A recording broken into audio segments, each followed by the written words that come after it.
Объясняю разницу между разными глаголами зрения на примере своего кота. I'm looking at the cat. Я прямо сейчас смотрю на кота, и я специально направила свой взгляд на него.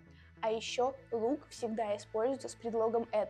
I can see my cat. Он просто находится в поле моего зрения, и поэтому я его вижу. Никаких дополнительных усилий я на это не прилагаю. I'm staring at the cat.